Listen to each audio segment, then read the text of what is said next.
Yeah, sabi nila, you're the George Clooney of the Philippines.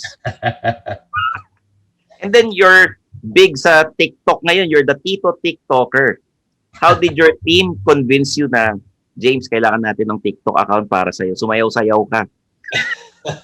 It's part of the rebranding to cater to the younger audience, di ba? And then, kasama yan eh.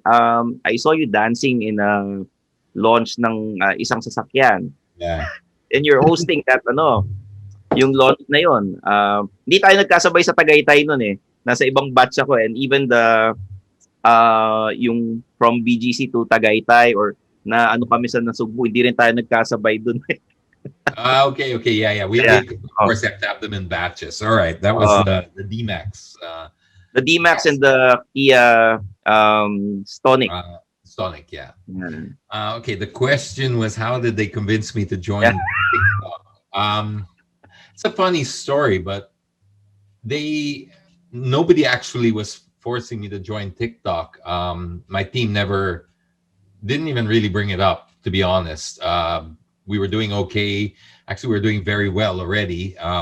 With Facebook, mostly just Facebook was enough already, but then Instagram was strong already, but mostly, Facebook was very, very strong until December of last year. Facebook put a shadow ban on the page, and it was really difficult. I mean, it was really, really tough because it was unfair. I felt it was unfair. They don't give you any warning, and all of a sudden, one day, literally all your reach is pulled out, or at least over 90% of your reach is just pulled like that. And you're in a pandemic. You don't have anywhere else to pivot to. I'd already pivoted into this from my hostings and all my other things. I had to pivot to this, and then now that I'm doing this and it's getting a lot of traction, I got to pivot out of it because of a Facebook ban. And that's where TikTok was born, because it was out of sheer, I guess, desperation, or what else are you going to do? I mean, we didn't even know how long the ban was going to be. They didn't tell us. They were just like, no, it's just your page is going to be restricted because of our algorithm picked up on these infringements that you did and all that. We're like, but you can't argue with a robot. So stuck. What else? They say, what is it? Necessity is the mother of all invention, or I'm not sure if that's the one that applies here, but it was sink or swim. You gotta pivot again. Mm-mm. And TikTok was where everybody was at in the pandemic. So I started an account, and I swallowed my pride. And of course, it's not, I thought, this is not my image. This is not who I am and all that. But I started to look at it and realize, you know what? I was the one who was wrong, because I judged this platform based on what one thing or two things that I saw. It's actually caters to so many people. The dancing is only one small part of it. There's so many other different TikTok genres. So I saw people like Mayor Isco on it. And when I saw Mayor Isco on it, it gave me the confidence to go, maybe this is something. No, not Yeah. maybe. You can definitely pull this off. You can still be a serious, credible personality with a TikTok account, be successful in both. It's just how you deliver it. So I posted my first video, and thankfully it went viral. It just went, I think it's now 2 point something million, 2.2 or 2.3 million views. And that's in like a month or two. So it was really, really, and then it just gained traction, the other ones.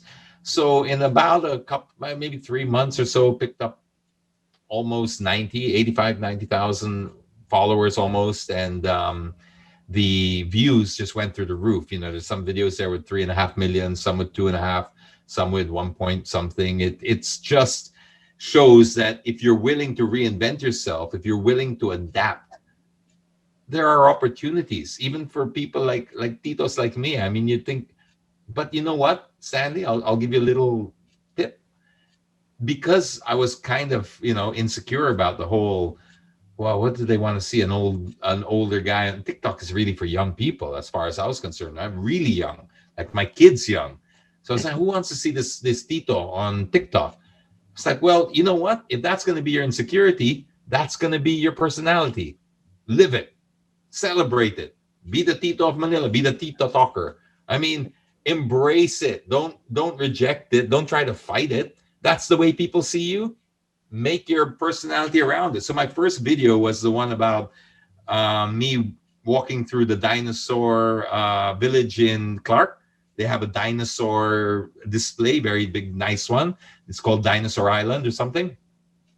And I filmed a little skit where I stormed out of the park, and I had the staff even, like, I told them what I was gonna do, and I asked them to just ad lib, just work with me here, but I'm going to do this skit, and they did, and it was really funny. It was one take because I walked out and I stormed out, started throwing things. I was going, sir, no problema. What's the problem? What's the problem? I said, I'm never coming back. I'm never coming back. And then, bakit, sir? Bakit? I said, one of the dinosaurs called me Tito. That's not acceptable. And I walked off. So, it's like, you got to reinvent, celebrate it. And I don't, that's what people want to see. Fine. So it became TikTok comedy.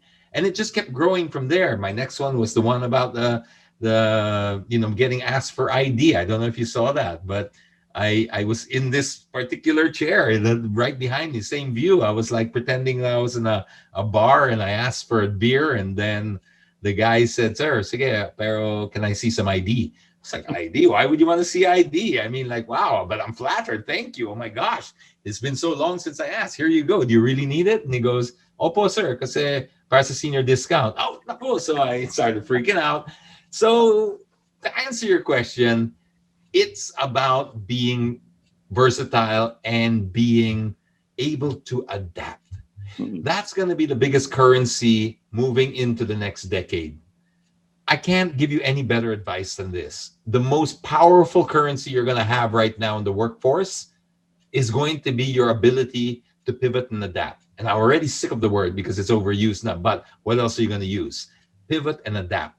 Because they're going to place more value on those skills, on how you can move from one job to the next, than how good you are in one particular job. Because these jobs are becoming redundant fast. We don't know, right? I mean, how many jobs have become redundant just last in 1 year alone? Think about that. The next decade is going to be a decade of disruption. Call centers are going to be hit hard, I'm sure, because when the VoIP sector gets hit, or sorry, the voice sector of these BPOs get hit and replaced by AI, that's going to be devastating for the Philippines because we have such a huge investment in it. Now, hopefully this rolls out slow, but we know how the world works. The world works on greed and capitalism. And if there's a better, faster, cheaper way, that's where companies are going to go. And so if you can't adapt, I'm not trying to scare anyone. I mean, I'm sure there are but just know that if you work without that job security for people is how good you do your job. That's how it's going to be in the next decade.